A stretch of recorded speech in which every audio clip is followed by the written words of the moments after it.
Hello. This is my review, my overall thoughts, my initial reaction to Loki Season 2, Episode 1. I've watched Loki Season 1 from start to finish, and I'll hopefully do a review on that show in the near future, hopefully, because I'm planning on rewatching it shortly. I'm just going to do what my reaction, my overall thoughts are to Loki Season 2, Episode 1, the positives. I want to say negatives, but there weren't really any negatives. I actually think I enjoyed this quite a bit personally, and I'm struggling to actually think of any major negatives at the top of my head. I think there's a lot about this about episode 1 and season 2 that I've enjoyed. I want to start by just pointing out what I think is probably the biggest positive, probably the biggest positive of this of season 1, and now obviously the start of season 2, and that's Tom Hiddleston as Loki. I liked him in Avengers. I liked him in the Thor trilogy. I liked him in Infinity War. I liked him in season 1. I've enjoyed season 1 of Loki. I've once again enjoyed him in this episode. I think Tom Hiddleston's pretty great in this role. I think he's fantastic in this role. I think that was an excellent choice by Marvel to choose Tom Hiddleston to play this character.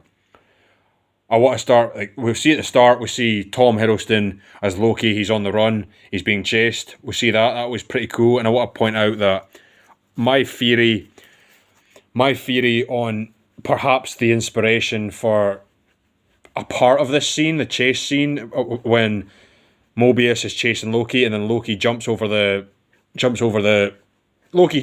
a vehicle. I'm struggling for words here. Loki jumps onto a vehicle and he lands on top of a flying car. Loki jumps over the barrier, the wall, the obstacle that's stopping them from falling. You see Loki jumping over that and he lands on a car, and that instantly made me think of Attack of the Clones, the second Star Wars film, and I imagine that was maybe a nice subtle reference to that, perhaps, because of the design of the car was also kind of reminiscent of Attack of the Clones. I think that was probably a nice little reference that they did to Attack of the Clones. I want to talk about, as I've already mentioned, Mobius, Owen Wilson. I think he was great. I like Owen Wilson. I've seen him in a few films here and there. I've not seen all of his films, but I've enjoyed him when I've seen him. I liked Ouroboros, or OB, from in this episode. We see, and he's obviously played by the same actor who played in Indiana Jones. He played Short Round in Indiana Jones and the Temple of Doom, and he just won an Oscar. And forgetting his name. I think I would know it if I saw it or heard it, but he was in Indiana Jones, the second Indiana Jones and the Temple of Doom, and he won an Oscar earlier on this year. He had that big reunion hug moment with Harrison Ford. I thought he was great. I thought Obi was awesome.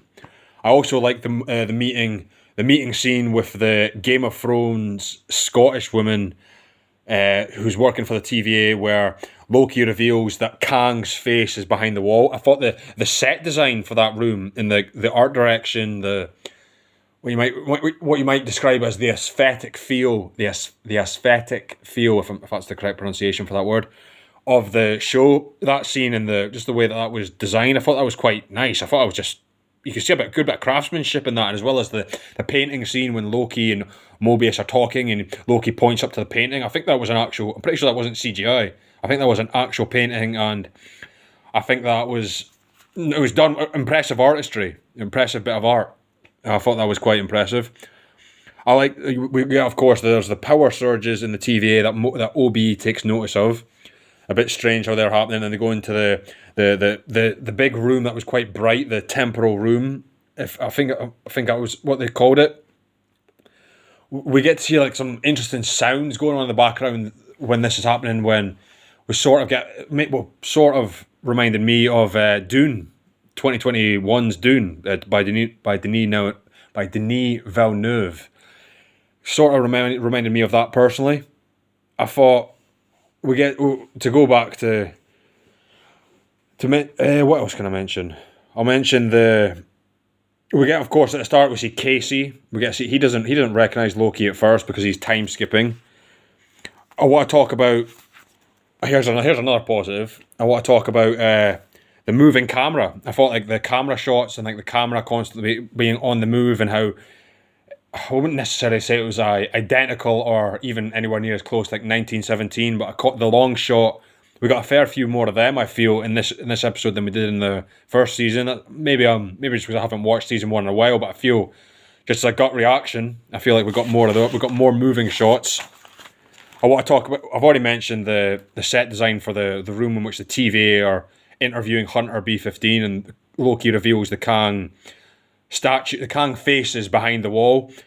I want to talk about how the fact that is like the Kang wall paint. I like the design for Kang. We get to hear Kang's voice a few times when he's talking to on the record to what's her name, Renslayer, the woman that was basically in charge of the TVA in season one. I want to mention the fact that like at the end of Loki's line where he says the timekeepers didn't create you, they kidnapped you from the timeline and they erased your memories. That was we get that. That was pretty sure that was said in season one. We get to hear that again. That was a pretty powerful line. It was sort of just. I feel like there's something different about this Loki. I feel like, to summarize what I'm feeling here, I feel like Loki in this show, his moral compass has changed. He's not just the god of mischief anymore. He's actually trying to do the right thing for the universe, for the multiverse. I feel like he's trying to actually be a bit of a trying to move in a different direction, if you will, because he gets shown his future and he realizes maybe that's not the path he needs to go down. I thought that was nice. I want to mention the fact that when we see Mobius, Loki, Obi, and Hunter B-15 going into the bright room, I thought that was just beautiful. It was quite beautiful when we get to see, right before we see Owen Wilson in the spacesuit and Loki going back in time. Loki, I feel like I'm getting maybe a little bit confused here, but Loki going out. Tom Hiddleston's character goes back in time and before he prunes himself, and then we see Owen Wilson going out towards the what would be the timeline, if you will, to fix the timeline, and then Loki appears at the very last second and he swoops in and he manages to save Owen Wilson's character. I thought that was a pretty nice heroic save by Loki. I thought that was nice, and we get Sylvia at the end, and that's interesting to see where that could go. And I think that's where I might actually end this review. Sorry. I think this was a great, solid first episode. Interesting to see where they're going to take the show, how it's going to play itself out, what's going to happen. I personally was not the biggest fan of Secret Invasion. I didn't really enjoy Moon Knight. I didn't enjoy She-Hulk. I enjoyed Guardians of the Galaxy Volume 3. I enjoyed Ant-Man and the Wasp: Quantumania. There were parts of Black Panther: Wakanda Forever that I enjoyed. Thor: Love and Thunder was alright, but I preferred Thor Ragnarok. Doctor Strange and the Multiverse of Madness I really enjoyed. But I would say that Loki Season 1 was...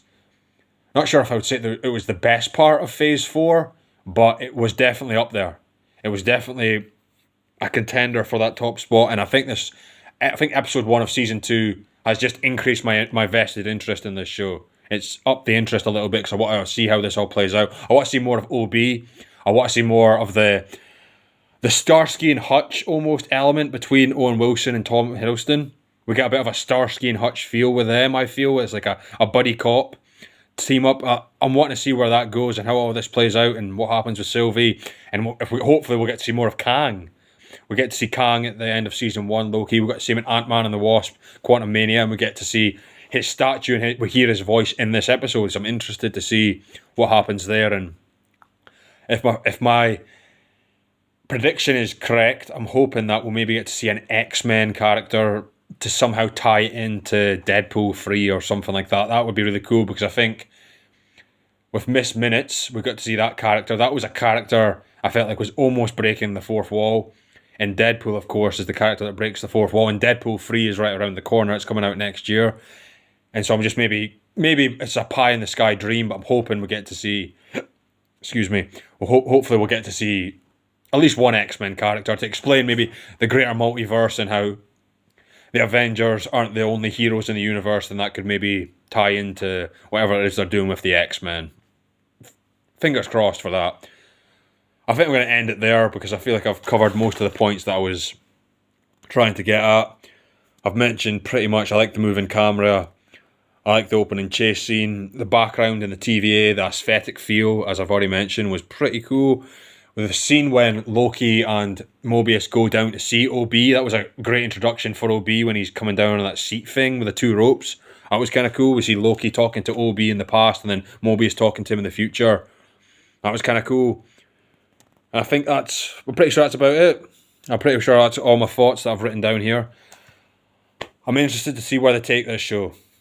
Hopefully, episode 2 tomorrow will be great, and I'm planning on doing a review on that one as well. Thanks for watching.